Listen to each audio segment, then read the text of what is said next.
ರಾಜ್ಯದಲ್ಲಿ ಆತಂಕಕಾರಿ ಮಟ್ಟದಲ್ಲಿ ಹೃದಯಾಘಾತದಿಂದ ಸಾವನ್ನಪ್ಪುವಂತಹ ವ್ಯಕ್ತಿಗಳ ಸಂಖ್ಯೆ ಹೆಚ್ಚಾಗ್ತಾ ಇದೆ. ಅದರಲ್ಲೂ ಕೂಡ ತೀರಾ ಯೂತ್, ಚಿಕ್ಕ ವಯಸ್ಸಿನಲ್ಲಿ ಹೃದಯಾಘಾತದಿಂದ ಪ್ರಾಣ ಕಳ್ಕೊಳ್ತಾ ಇದ್ದಾರೆ ಯುವಕರು. ಹಾಸನದಲ್ಲಂತೂ 2 ತಿಂಗಳ ಅವಧಿಯಲ್ಲಿ 13 ಜನ ಸಾವನ್ನಪ್ಪಿದ್ದಾರೆ.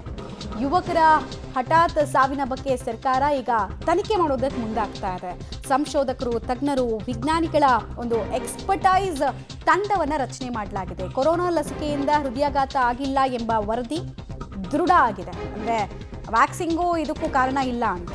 ನಾಳೆ ಸರ್ಕಾರಕ್ಕೆ ವೈದ್ಯರು ವರದಿಯನ್ನ ಸಲ್ಲಿಸ್ತಾರೆ. ತುಂಬಾ ಜನ ಈ ವ್ಯಾಕ್ಸಿನ್ ತಗೊಂಡ ಮೇಲೆ ಆ ಬ್ಲಡ್ ಥಿಕ್ನಿಂಗ್ನ ಕಾರಣಕ್ಕೋಸ್ಕರ ಸಾಯ್ತಾ ಇದ್ದಾರೆ ಅಂತೆಲ್ಲ ಈಗಲೂ ಜನ ಮಾತಾಡ್ತಾರೆ. ವ್ಯಾಕ್ಸಿನ್ ಬಂದಮೇಲೆ ಹಿಂಗಾಗಿದ್ದು ಅಂತ. ಹಾಗೆಲ್ಲ ಇಲ್ಲ ಅಂತ ಸುದೀರ್ಘವಾಗಿ ತನಿಖೆ ನಡೆಸಿರುವಂತಹ ವೈದ್ಯರು ಹೇಳ್ತಾ ಇದ್ದಾರೆ. ಸರ್ಕಾರಕ್ಕೆ ಅದೇನೋ ರಿಪೋರ್ಟ್ ಸಬ್ಮಿಟ್ ಆಗುತ್ತಂತೆ. ಇನ್ನೊಂದು ಕಡೆಗೆ ಹಠಾತ್ ಹೃದಯಾಘಾತಕ್ಕೆ ಕಾರಣ ಏನು ಅಂತ ನೋಡೋದಾದ್ರೆ ಅದನ್ನು ಕಂಡುಕೊಂಡಿದ್ದಾರೆ ವೈದ್ಯರು. ಒಂದು ವಿಪರೀತವಾಗಿ ಸ್ಮೋಕ್ ಮಾಡೋರು, ಆಕ್ಟಿವ್ ಸ್ಮೋಕರ್ಸ್ಗಿಂತ ಪ್ಯಾಸಿವ್ ಸ್ಮೋಕರ್ಸ್ ಇರ್ತಾರಲ್ಲ.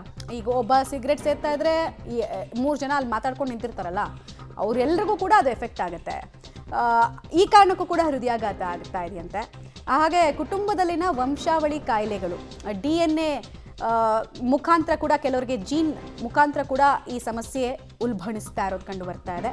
ಬೇರೆ ಬೇರೆ ಕಾಯಿಲೆಗಳ ಕಾರಣಕ್ಕೋಸ್ಕರ ಅದು ಜಾಸ್ತಿ ಆದಾಗ ಇದು ಕೂಡ ಹೃದಯಾಘಾತ ಕೂಡ ಅಲ್ಲಿ ಪ್ರಮುಖ ಪಾತ್ರವನ್ನು ವಹಿಸ್ತಾ ಇದೆಯಂತೆ. ಗುಟ್ಕಾ ಸೇವನೆ ಮಾಡೋದು, ಆಲ್ಕೋಹಾಲ್ ವಿಪರೀತವಾಗಿ ತಗೊಳ್ಳೋದು, ಲೆಕ್ಕ ಇಲ್ಲದಷ್ಟು ಕುಡಿಯೋದು, ವೀಕೆಂಡ್ ಅಂತ ಅಂದರೆ ಕುಡಿದು ಚಿತ್ತಾಗೋದು, ಇದೆಲ್ಲವೂ ಕೂಡ ಕಾರಣ ಆಗ್ತಾ ಇದೆಯಂತೆ.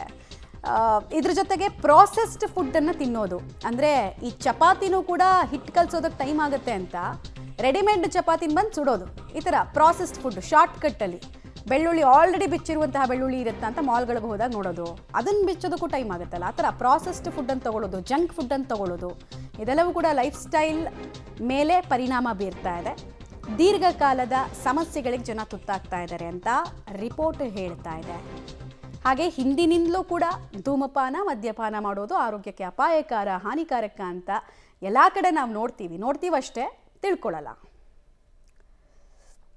ಡೀಟೇಲ್ಸ್ ಕೊಡ್ತಾರೆ ಲೋಕೇಶ್. ನಮ್ಮ ಜೀವನ ಶೈಲಿಯ ಕಾರಣಕ್ಕೋಸ್ಕರ ಹಾರ್ಟ್ ಅಟ್ಯಾಕ್ ಪ್ರಕರಣಗಳು ಜಾಸ್ತಿ ಆಗ್ತಾ ಇದೆ ಅಂತ ವೈದ್ಯರು ಹಿಂದೆನೋ ಹೇಳಿದ್ರು, ಈಗಲೂ ಹೇಳ್ತಾ ಇದ್ದಾರೆ. ಈಗ ಸರ್ಕಾರಕ್ಕೆ ಸಬ್ಮಿಟ್ ಮಾಡ್ತಾ ಇರುವಂತಹ ರಿಪೋರ್ಟ್ನಲ್ಲಿ ಏನೆಲ್ಲ ಅಂಶಗಳು ಅಡಕವಾಗಿದೆ, ಈ ಹಾರ್ಟ್ ಅಟ್ಯಾಕ್ ಪ್ರಮಾಣಕ್ಕೆ ಒಂದು ಸ್ಪೀಡ್ ಬ್ರೇಕರ್ ಹಾಕೋದಕ್ಕೆ ಸರ್ಕಾರ ಏನು ಹೆಜ್ಜೆ ಇಡೋ ನಿರೀಕ್ಷೆ ಇದೆ?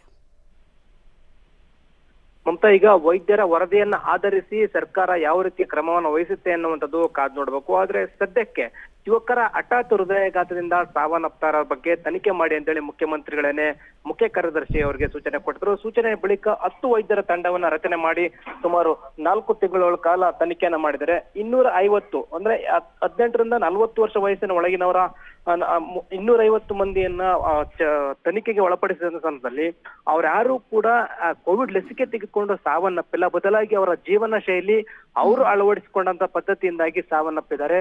ವಂಶಾವಳಿಯಲ್ಲಿ ಬಂದಿರತಕ್ಕಂತ ಕಾಯಿಲೆಗಳು ಜೊತೆಗೆ ಧೂಮಪಾನ, ಮದ್ಯಪಾನ, ಇನ್ನಿತರ ಅನೈತಿಕ ಚಟುವಟಿಕೆಗಳನ್ನ ತೊಡಗಿಸಿಕೊಂಡಿರೋದ್ರಿಂದಾಗಿ ಸಾವನ್ನಪ್ಪಿದ್ದಾರೆ ಅನ್ನುವಂಥದ್ದು, ಮತ್ತೆ ಇತರೆ ಕಾಯಿಲೆಗಳಿಂದ ಬಳಲ್ತಾ ಇದ್ದಾರೆ ಅಂತ ಹೇಳಿ ವರದಿಯನ್ನ ತಯಾರು ಮಾಡಿರುವಂತದ್ದು. ಹಾಗಾಗಿ ಯಾವುದೇ ರೀತಿಯ ಸಂಶಯವನ್ನ ಸಾರ್ವಜನಿಕರು ಇಟ್ಕೊಳ್ಬೇಡಿ, ಲಸಿಕೆ ಬಗ್ಗೆ ಸಂಶಯ ಇಟ್ಕೊಳ್ಳೇಬಾರದು ಅಂತ ಎನ್ನುವಂತ ವರದಿಯನ್ನ ವೈದ್ಯರು ಸರ್ಕಾರಕ್ಕೆ ಸಲ್ಲಿಕೆ ಮಾಡ್ತಾ ಇದ್ದು, ಜೀವನ ಶೈಲಿಯಲ್ಲಿ ಬದಲಾವಣೆಯನ್ನ ಮಾಡ್ಕೊಳ್ಬೇಕಾಗತ್ತೆ. ವರದಿ ಸಲ್ಲಿಕೆ ಆದ ಬಳಿಕ ಸರ್ಕಾರದಿಂದ ಯಾವ ರೀತಿಯಾದಂತ ಕ್ರಮಗಳು ಜಾರಿ ಆಗುತ್ತೆ ಅನ್ನುವಂಥದ್ದನ್ನು ಕೂಡ ಕಾದು ನೋಡ್ಬೇಕಾಗುತ್ತೆ. ಪ್ರತಿ ತಿಂಗಳು ಕೂಡ ಪ್ರತಿ ಜಿಲ್ಲೆಯಲ್ಲೂ ಕೂಡ ಯುವಕರು ಹೃದಯಾಘಾತಕ್ಕೆ ಸಾವನ್ನಪ್ತಾ ಇರ್ತಕ್ಕಂಥ ಪ್ರಕರಣಗಳು ವರದಿ ಆಗ್ತಾ ಇದೆ. ಅದನ್ನ ತಡೆಗಟ್ಟಲಿಕ್ಕೆ ಅಂತ ಹೇಳಿ ಕೆಲವೊಂದಿಷ್ಟು ಸೆಂಟರ್ ಗಳನ್ನ ಓಪನ್ ಮಾಡ್ತಾ ಇದ್ದಾರೆ. ಜಯದೇವ ಸೆಂಟರ್ ಗಳನ್ನ ಬೇರೆ ಬೇರೆ ಜಿಲ್ಲೆಗಳು ಕೂಡ ಓಪನ್ ಮಾಡಿ ಸಡನ್ ಆಗಿ ಚಿಕಿತ್ಸೆ ಕೊಡ್ತಕ್ಕಂಥ ಕೆಲಸಗಳು ಕೂಡ ಆಗ್ತಾ ಇದೆ. ಮುಂಜಾಗ್ರತಾ ಕ್ರಮ ಏನಾಗುತ್ತೆ ಅನ್ನೋದನ್ನ ಕಾದು ನೋಡ್ಬೇಕಾಗಿದೆ. ಮಮತಾ, ಧನ್ಯವಾದ ತಮ್ಮೆಲ್ಲ ಮಾಹಿತಿಗಾಗಿ ಲೋಕೇಶ್.